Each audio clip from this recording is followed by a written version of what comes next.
Hello વિદ્યાર્થી મિત્રો, ધોરણ 12 ના ફિઝિક્સના ચેપ્ટર નંબર 9 ના આગળ વધારતા આપણે આજનો ટોપિક ભણીશું સાચી ઊંડાઈ અને આભાસી ઊંડાઈ. સાચી ઊંડાઈ અને આભાસી ઊંડાઈ કોને કહેવાશે પહેલા એ સમજી લઈએ આપણે.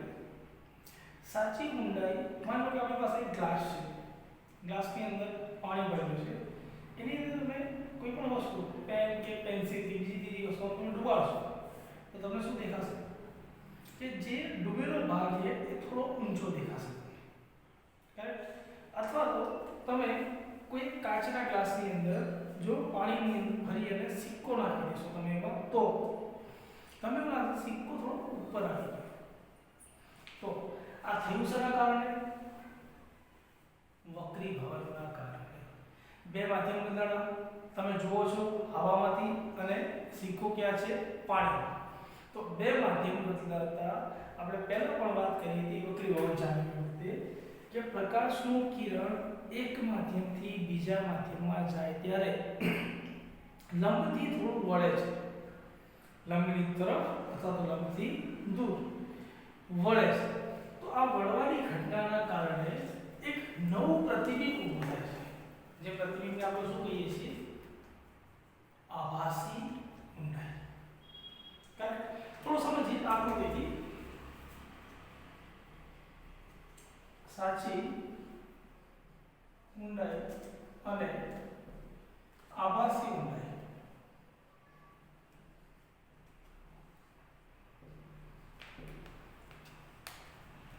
ધારો કે આપણી પાસે એક ઘટ માધ્યમ છે, મતલબ પાણી છે અથવા તો ગ્લાસ છે, કોઈ પણ ઘટ માધ્યમ છે. એ ઘટ માધ્યમ અને પાતળા માધ્યમને છૂટી પાડતું એક સપાટી બને છે, જેને આપણે સરફેસ પણ કહીએ છીએ. ધારો કે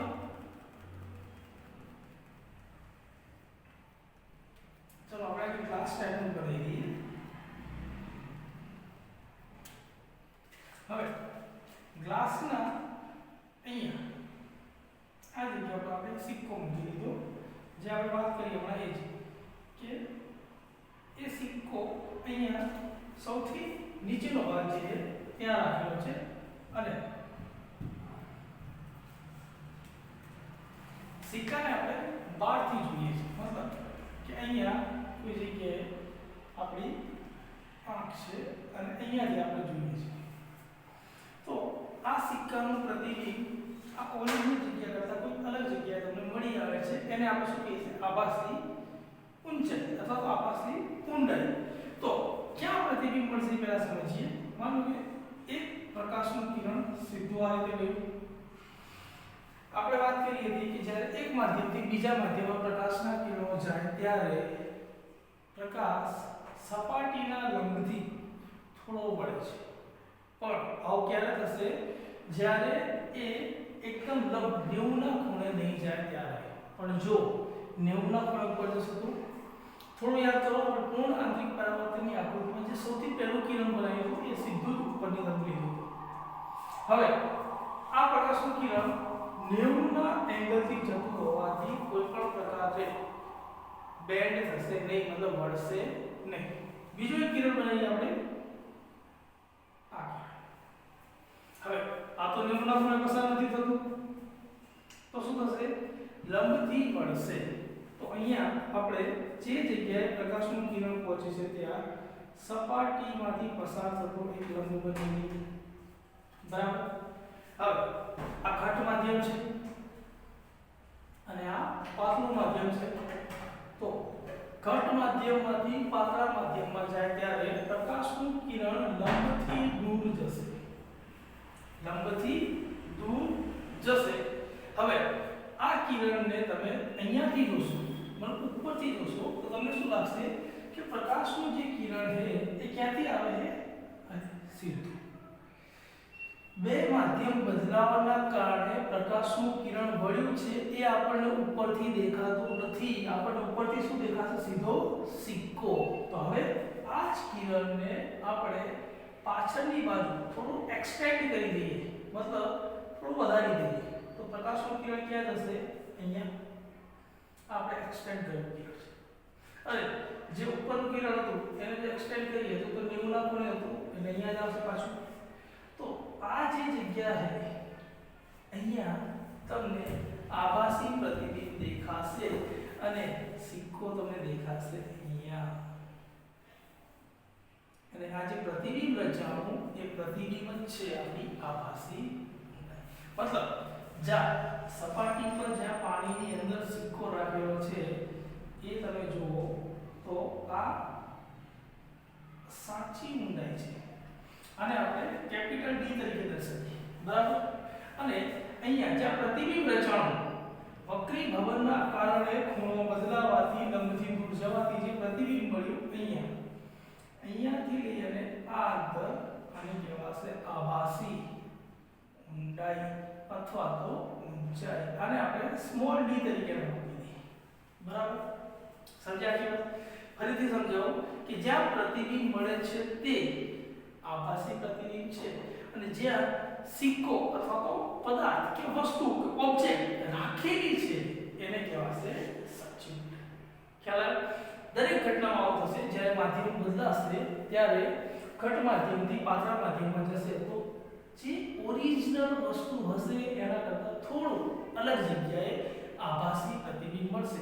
એ ઓછું પણ હોઈ શકે અને વધારે પણ હોઈ શકે.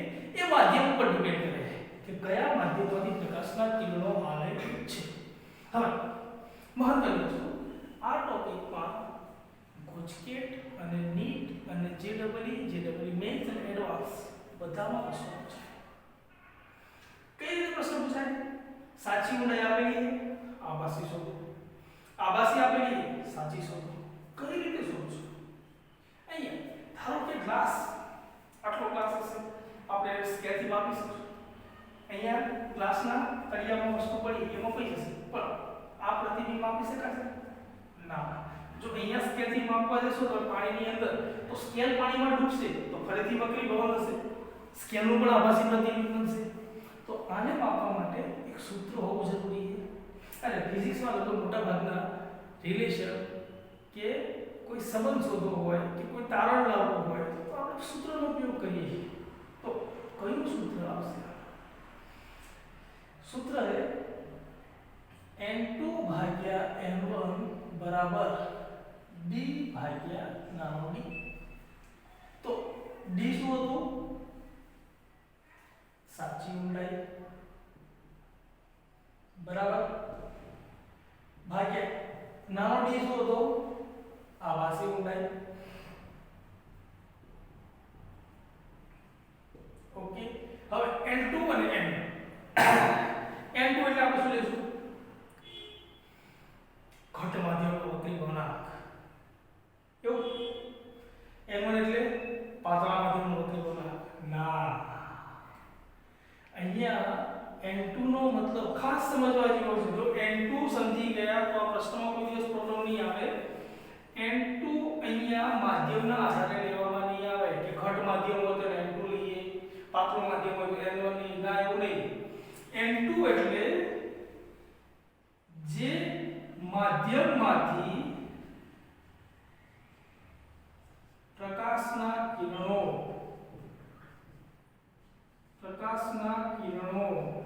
આવતા હોય તેનો વક્રી ભવનાંક.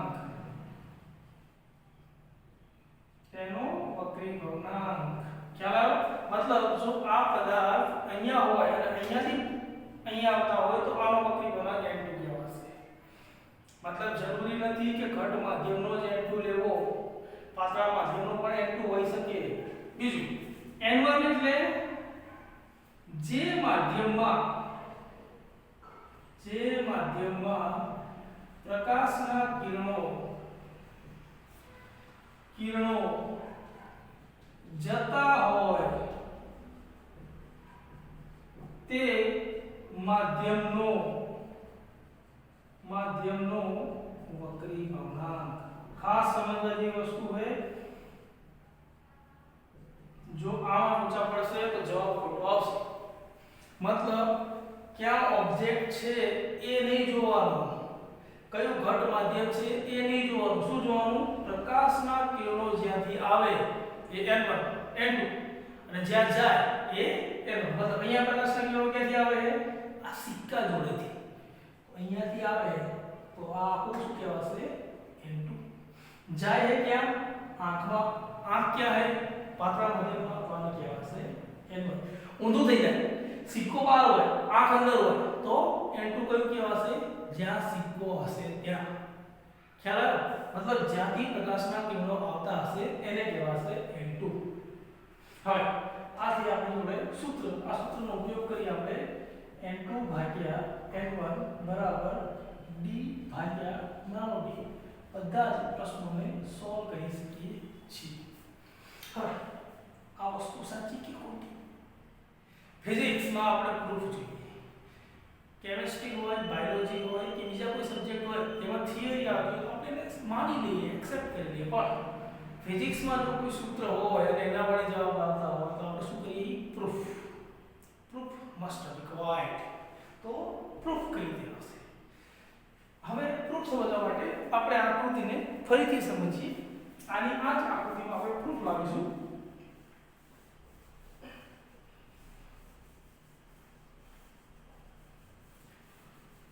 થોડું અહીંયા ધ્યાન આપજો કે પ્રૂફ સમજવું બહુ જરૂરી છે. જો પ્રૂફમાં સેન્સ પણ ભૂલ પડી તો તમને ડાઉટ થઈ જશે મગજની અંદર કે આ જવાબ ક્યાંથી આવ્યો. એક બે માધ્યમનો છૂટા પાડતી સપાટી,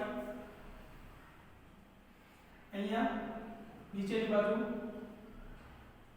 ઘટ માધ્યમ છે અને ઉપરની બાજુ પાછળનું માધ્યમ. બરાબર?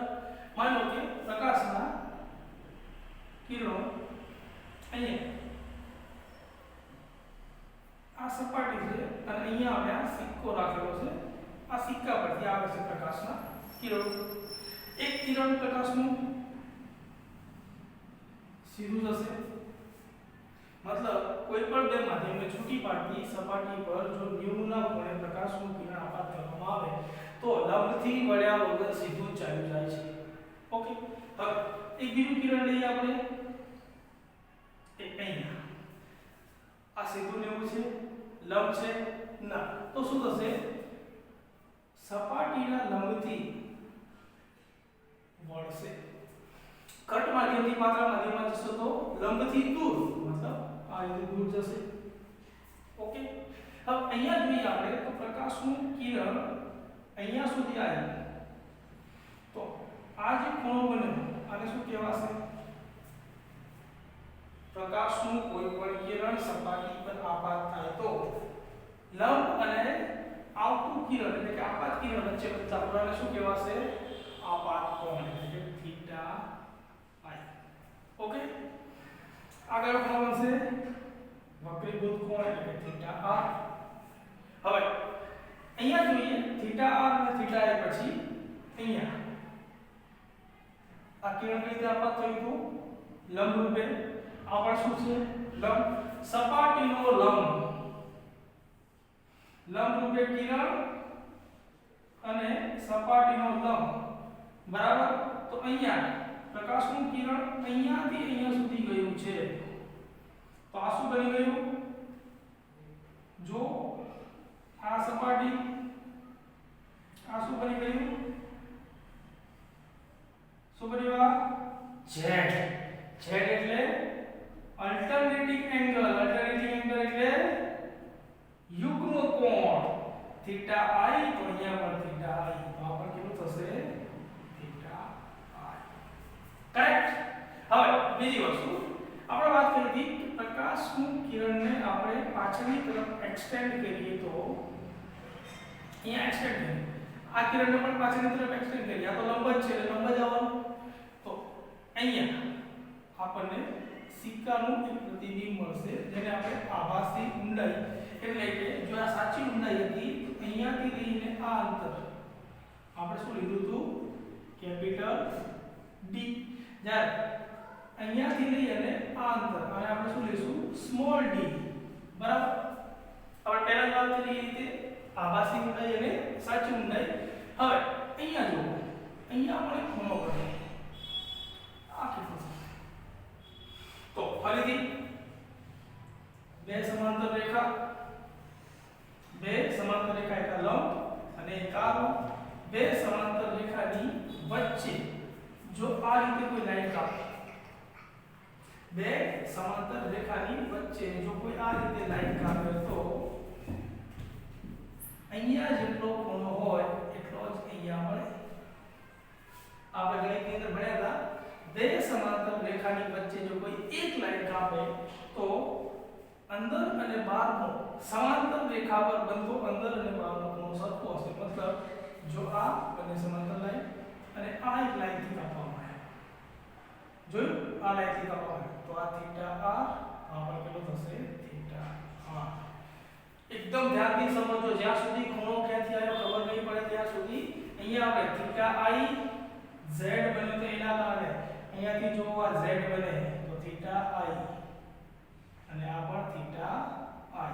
એ જ રીતે બે સમાંતર લાઈનને એક લાઈન વડે કાપવામાં આવે તો આ થીટા r અને આ પણ શું થશે થીટા r. ઓકે, હવે આની અંદર સ્નેલનો નિયમ લગાવીએ. સ્નેલના નિયમ પ્રમાણે શું જોવા મળશે આપણને? સ્નેલનો નિયમ શું હતો? n1 sin theta i બરાબર n2 sin theta r. n1 sin theta i બરાબર n2 sin theta r. હવે પ્રકાશના કિરણો કયા માધ્યમમાંથી આવે છે? તો જે માધ્યમમાંથી આવતા હોય એનો વક્રી ગુણાંક શું લખાય? n2. ક્યાં જાય છે? પાતળા માધ્યમમાં, બતાવવાનો વક્રી ગુણાંક n1. આપાત કોણ ક્યાં છે? આપાત કોણ થીટા i n2 ની અંદર. તો અહીંયા n1 બરાબર શું લેવું પડશે આપણે? n2 અને sin theta i. sin theta i. બીજું વક્રીભૂત કોણ ક્યાં છે? પાતળા માધ્યમમાં. પાતળા માધ્યમમાં વક્રી ગુણાંક કેટલો છે? n1. તો અહીંયા n2 આપણે શું થઈ જશે? n1 sin theta r. ઘણા બધા કન્ફ્યુઝ થશે સાહેબ, અહીંયા પેલા n1 હતું n2 થઈ ગયો ને n2 તો n1 થઈ ગયો. ઓકે, તો સ્નેલના નિયમનું સમીકરણ પ્રમાણે તમે આને આ રીતે લખ્યા μ1 અને આ μ2 બરાબર. તો અહીંયા μ1 બરાબર n2 અને અહીંયા μ2 બરાબર n. ઓકે, μ1 પણ વક્રી ગુણાંક તરીકે દર્શાવાય છે અને n ને પણ વક્રી ગુણાંક તરીકે દર્શાવાય. કન્ફ્યુઝન ના થવું જોઈએ આપણા મગજની અંદર, એટલા માટે ખાસ આ વસ્તુ આપણે લખેલી છે. હવે મહત્વની વસ્તુ અહીંયા જુઓ. એક ગ્લાસની અંદર તમે આ રીતે જુઓ છો. તો ગ્લાસની અંદર કોઈ સિક્કો રાખેલો હશે તો તમે એને આ રીતે જોવાના. આ રીતે તો પ્રકાશનું એક સીધું કિરણ આવે આ અને બીજું કિરણ આવશે. તો આમની વચ્ચે ગેપ કેવી હોય છે? એકદમ ઓછી. અને ઓછી ગેપ આપણે અહીંયા દોરી છે સમજાવવા માટે, પણ રિયલમાં તમે આને જોશો તો ગેપ કેવી હશે? એકદમ ઓછી. અને ગેપ ઓછી હશે તો આપાત કોણ કેવો થઈ જશે? નાનો. અને જો આને લખી શકાય, જો પ્રકાશના કિરણો મતલબ નજીક હોય, એકબીજાને સમાંતર જેવા હોય તો એને આપણે શું લખતા હતા? પ્રકાશના કિરણો એકબીજાના પેરેક્સિયલ હોય, પેરેક્સિયલ કિરણો હોય, પેરેક્સિયલ હોય તો ખૂણો હંમેશા નાનો બને છે. ખૂણો હંમેશા નાનો બને છે. ઓકે, જો ખૂણો નાનો બનશે તો અહીંયા sin theta i બરાબર તમે theta i પણ લખી શકો છો. અને sin theta અને tan theta ની કિંમત જો ખૂણો નાનો હોય તો હંમેશા સરખી હોય છે, મતલબ tan theta i બરાબર. અને આપણે લખી શકાય છે એક ગણિતનું સમીકરણ તમને દર્શાવું તો limit theta tends to 0 sin theta i is equal to theta i is equal to tan theta i. Maths ની બુક ની અંદર તમે ચેક કરી લો એટલે જોવા મળી જશે. તો sin theta નાનો હોય તો પેરેક્સિયલ કિરણો દ્વારા બનતો વક્રીભૂત કોણ theta r પણ કેવો હશે નાનો. તો આ અહીં લખાશે sin theta r બરાબર theta r બરાબર tan theta r. ઓકે, હવે આ બંને વસ્તુને અહીંયા મૂકી દઈએ. તો બંને વસ્તુ ત્યાં મૂકશું તો આપણે શું જોવા મળશે? મહત્વની વસ્તુ n2 sin theta એના બદલે શું લખવાનું આપણે tan theta. તો tan theta r બરાબર. બીજું શું છે? n1 sin theta એના બદલે શું લખવાનું tan theta r. અહીંયા લખી દીધું tan theta r. હવે અહીંયા આવો. theta i ક્યાં છે? અહીંયા જો આ ત્રિકોણ જોઈએ આપણે તો આ ત્રિકોણની અંદર theta i ક્યાં દર્શાવેલો છે? અહીંયા. તો ત્રિકોણ કેવો થશે? 90 ના ખૂણે આપાત થાય છે તો કાટકોણ. કાટકોણ ત્રિકોણની અંદર theta બરાબર tan theta બરાબર શું થશે? સામેની બાજુ ભાગ્યા પાસેની બાજુ. સામેની બાજુ ભાગ્યા પાસેની બાજુ. તો આ જે સામેની બાજુ છે એને આપણે x ધારી લઈએ. x ધારો, m ધારો, y ધારો, n ધારો, m ધારો, ચાલો. તો tan theta i બરાબર સામેની બાજુ ભાગ્યા પાસેની બાજુ કેટલી છે? d.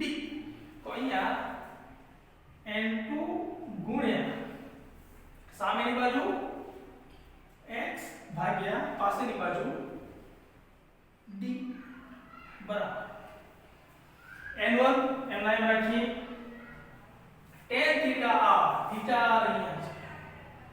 તો આ ત્રિકોણ લઈએ આપણે. તો આ ત્રિકોણની અંદર પણ જુઓ તમે ખૂણો 90 નો દર્શાવે. લંબ કાટકોણ કેવા છે? theta અહીંયા છે. તો સામેની બાજુ ભાગ્યા પાસે. સામેની બાજુ x અને પાછળની બાજુ d.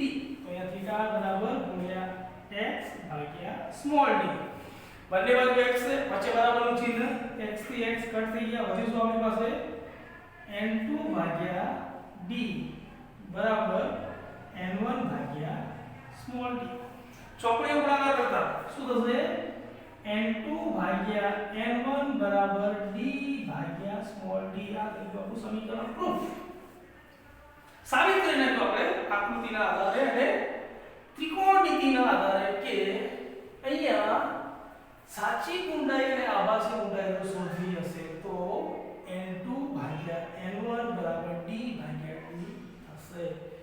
અહીંયા d સાચી ઊંડાઈ, નાનો d આભાસી ઊંડાઈ. n2 જે માધ્યમમાંથી પ્રકાશ આવતો હોય તેનો વક્રી વળાંક અને n1 જે માધ્યમમાં પ્રકાશ જતો હોય એનો વક્રી વળાંક. ખાસ યાદ રાખવાની વસ્તુ, જો અહીંયા લોચા માર્યા તો પ્રશ્ન નહીં થાય. અહીંયા લોચા માર્યા જવાબ ઊંધો આવશે. n2 બરાબર જ્યાંથી પ્રકાશ આવતો હોય એ માધ્યમ અને n1 બરાબર જ્યાં પ્રકાશ જતો હોય એ માધ્યમ. કરેક્ટ? આની પર પ્રશ્ન કરીએ, ખબર પડી જશે એક્ઝેક્ટ કઈ રીતે શું કરવું શું ના કરવું. હવે પ્રશ્ન જે ડબલઈ ને નીટમાં પ્રશ્ન કઈ રીતે છે પૂછાશે એ ખાસ ધ્યાન આપજો. હું તમારી સામે પ્રશ્ન કરી રહ્યો છું. એ પ્રશ્ન થોડો જોઈ લેજો. બસ એમાં કિંમતો બદલાશે, કદાચ શબ્દો બદલાશે, બાકી એનું એ જ હશે. થોડું ધ્યાનથી જોવાનું. બધા પ્રશ્નો તમને સહેલાઈથી આવી જશે. એડવાન્સ લેવલ સુધીના બધા પ્રશ્નો તમારી સામે હું મૂકી દઈશ. થોડું ધ્યાન આપો. આપણી પાસે એક સપાટી, બે માધ્યમની સપાટી. સપાટીની અંદર એક બાજુ ધારો કે પાણી છે અને બીજી બાજુ હવા. અહીંયા ક્યાંક એક માછલી છે જે લગભગ સપાટીથી 24 સેન્ટીમીટર નીચે છે. ઓકે, તો માછલી જો 24 સેન્ટીમીટર નીચે છે